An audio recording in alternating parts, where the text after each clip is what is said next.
Eh bien salut tout le monde, c'est Maël et aujourd'hui on se retrouve pour une toute nouvelle vidéo. Donc aujourd'hui j'ai fini la partie 1 de Poppy Playtime.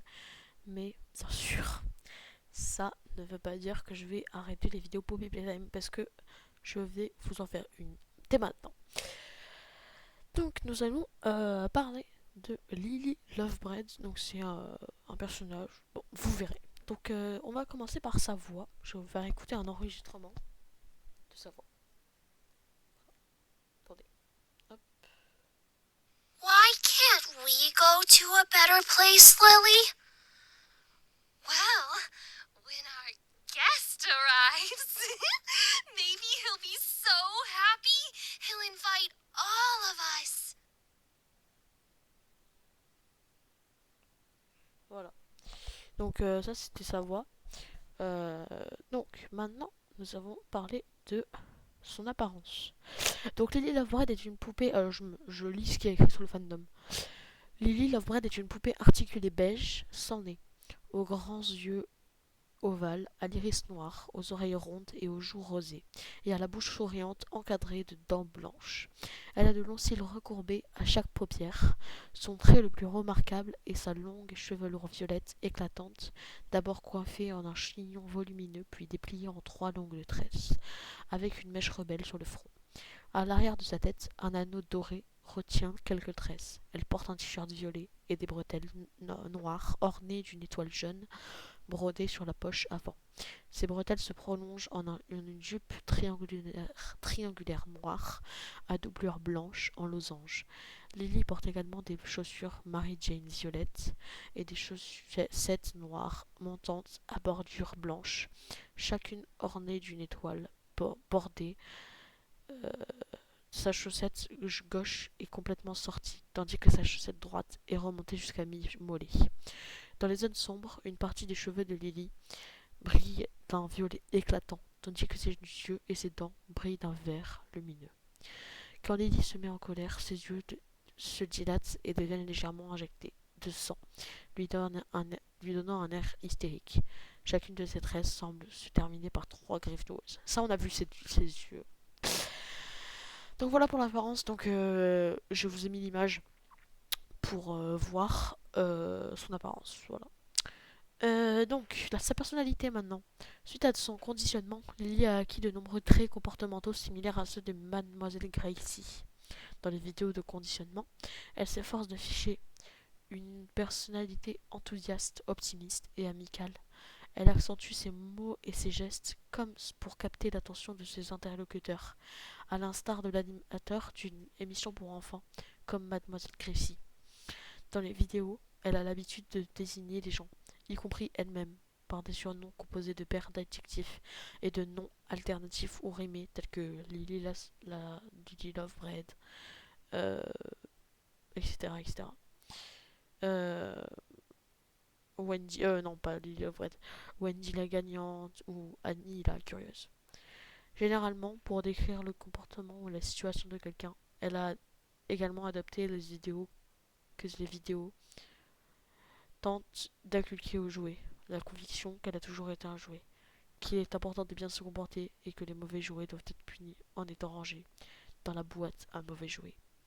Dans un message écrit par le prototype à propos de Lily, après son 410e jour d'isolement dans l'aile de conditionnement, à ce stade, son conditionnement était déjà terminé. Il l'a décrit comme d'une naïveté enfantine. De même, Lily a acquis certains traits de caractère associés à son jouet. Plus précisément, elle semble adorer l'écouter, la cuisine. Elle conserve également une posture féminine lorsqu'elle marche et court, bras le long du corps, mains légèrement levées, dos tourné vers le haut, même lorsqu'elle est fâchée, contrairement à son homologue fictif. Cependant, Lily n'a pas encore manifesté d'intérêt pour le déguisement, la coiffure ou les cheveux en général. Ok.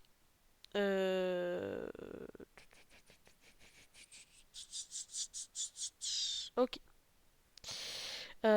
Ensuite, désolé. Ok, c'est parti. Euh, hop. Donc maintenant l'histoire. Donc le contexte, lorsque Playtime Co était encore en activité, ils ont créé et lancé la poupée Lily Love Red, dans laquelle les enfants pouvaient tresser ses cheveux, jouer à se déguiser et organiser des goûters. Le fameux goûter. Lily Love Red a été proposée par Playtime dans le cadre de la Bigger Bodies Initiative, sous le nom d'expérience 1468. Elle a été conçue pour pouvoir contrôler ses cheveux comme des membres supplémentaires. Les scientifiques ont fait plusieurs essais avant d'opter pour une combinaison de crins de cheval, de greffes osseuses, de doigts, d'os artificiels et d'autres matériaux biologiques. L'opération chirurgicale qui devait achever l'expérience était prévue pour le 20 août 1995. Cependant, l'heure de joie s'est produite avant cette date. Gracie Green. Personne ne s'attendait à ce que le sujet de cette expérience soit Gracie Green, la conseillère principale du secteur bien-être et l'intégration. Elle fut enlevée pendant l'heure de joie par Kickin' Chicken, Opiops Coach et Baba Shops, en guise de vengeance pour son rôle dans le lavage du cerveau des autres participants. Après avoir été utilisée avec le succès par le prototype, elle fut isolée et soumise au même traitement de conditionnement qu'elle avait infligé aux autres enfants dans le cadre de la Bigger Bodies Initiative. Malgré sa résistance, la santé mentale de Gracie commença à se détériorer. Elle oublia son ancienne identité et ne connut plus Miss Gracie. Comme étant elle-même dans les vidéos de lavage du cerveau après 122 jours, l'esprit de Gracie finit par craquer et se fractura en deux personnalités. L'une devient sa nouvelle identité principale, Lily Love Red, et l'autre, plus macabre, lui servait d'ami imaginaire, la tête d'une poupée, Candy Cat. Finalement, elle se rallia à la secte du prototype, qui la fit emménager dans une grande maison de poupées, le long de Sweet Street, ayant besoin ayant besoin de l'espace des zones de lavage du cerveau pour ses plans. Lily passa des années à errer dans Sweet Street, sombrant dans la folie sans comprendre pourquoi elle était une paria. Le prototype ne lui fournissait que le strict minimum, comme de la nourriture et de l'eau, tout en maintenant son isolement sans relâche. Lors d'une de ses crises de colère, elle brisa une fenêtre de la maison de poupée, qu'elle recouvrit aussitôt de son poster préféré, craignant de déplaire au prototype. Un jour, Lily recouvra son ancien corps en décomposition dans les décharges, éprouvant une affinité avec lui pour des raisons qui la dépassaient.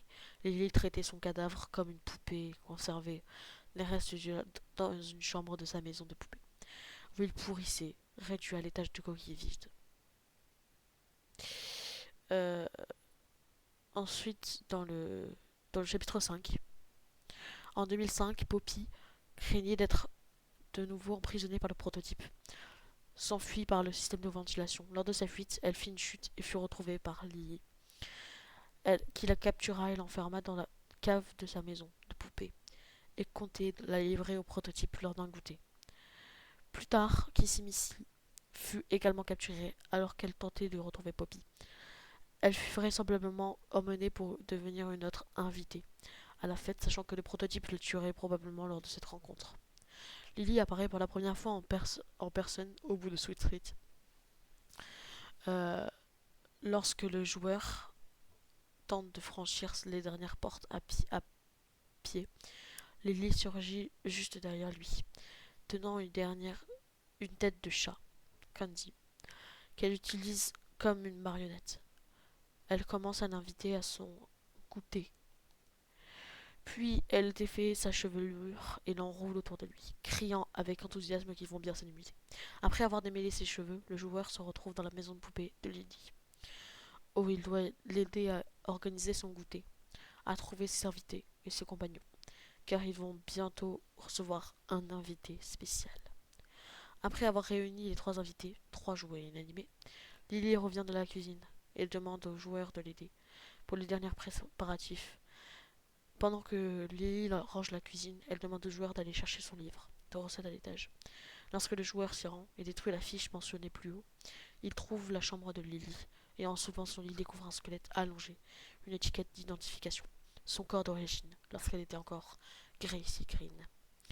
En ouvrant une commode, il trouve la clé de la cellule de Poppy et Kissy. Lily commence à soupçonner quelqu'un de rôder autour de sa chambre et va vérifier. Mais le joueur parvient à se cacher à temps dans une pièce attenante. Lorsque Lily entre, elle parle au squelette inanimé, ses restes humains, lui dit de retourner dormir et que plus personne ne lui fera du mal. Elle commence à se douter que quelqu'un est là, et lorsqu'elle découvrira que c'est qui c'était, elle l'enverra au coffre à méchants jouets. Lorsque le joueur retourne auprès de Poppy et Kissy, au moment où il s'apprête à libérer, il entend Lily approcher et se réfugie dans une bouche d'aération. Lily lui demande ce qui se passe, puis s'en va, soupçonnant qu'il tente de s'échapper. Après avoir libéré Poppy et Kissy, avant qu'elle puisse s'enfuir, Lily attrape le joueur par derrière et lui propose un jeu. Oh là, ce jeu-là, il était horrible. Je sais pas combien j'ai fait d'essais, mais beaucoup trop. Euh, Si vous voulez aller voir ma vidéo, parce que c'est la quatrième et la cinquième partie. Vraiment, allez la voir parce que... lorsqu'elle fredonne une chanson, le joueur peut se déplacer. Lorsqu'elle s'arrête, il doit rester immobile. S'il parvient à atteindre le grenier en suivant une traînée violette grâce à sa lampe UV, il gagne. Plus le joueur avance, plus Lily fredonne vite, en réduisant ainsi son temps de déplacement.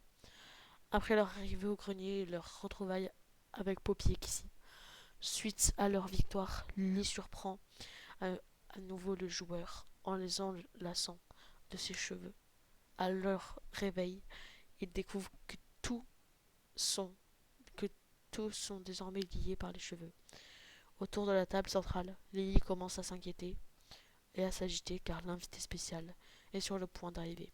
Pendant l'attente, elle s'en prend à Poppy, la traitant de favorite de l'invité spécial et se moquant de ses objectifs et de ses préoccupations. Depuis sa sortie de sa valise, sa boîte. Oui, désolé, la traduction est vraiment mot pour mot. Donc, case, voilà, ça c'est vraiment mot pour mot. Désolé. Jusqu'à son désir de détruire l'usine entière pour anéantir tous ses jouets solitaires. En entendant un léger tremblement, Lily annonce avec enthousiasme l'arrivée de l'invité spécial. Dans un rire dément, alors que le prototype s'approche du groupe, elle lève les bras et crie Surprise avec un enthousiasme enfantin. Lorsque Poppy demande où sont les orphelins, Lily se moque de son ignorance. En réponse, le prototype tranche la tête de sa marionnette Candy Cat pour la faire taire. Et Lily, visiblement contrariée, croise les bras dans une démonstration exagérée de colère enfantine avant de s'écarter. Plus tard, elle tente de blesser Poppy avec ses cheveux, mais elle est frappée par le prototype, libérant involontairement Kissy. Après avoir poussé le prototype, Kissy et le joueur s'échappent, Kissy portant Poppy dans ses bras. Alors qu'elle tente de fuir, Lily surgit dans une porte et se lance à leur poursuite à travers le manoir. Elle les accuse, hurlant que tout est de leur faute et qu'elle va les enfermer dans la boîte à jouets pour enfants. Bon, jouets méchants quoi. Parvenu sur le toit, le joueur utilise des plateformes aériennes pour s'échapper.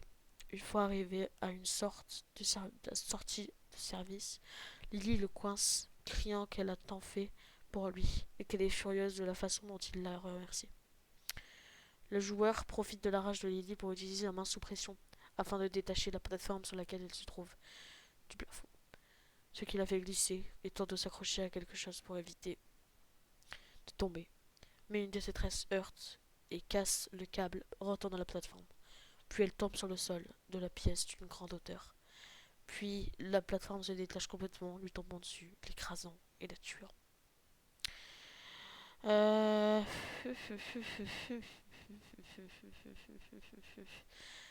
Super. Nous allons voir du coup la capacité et l'anatomie de Lily. Ensuite, voilà.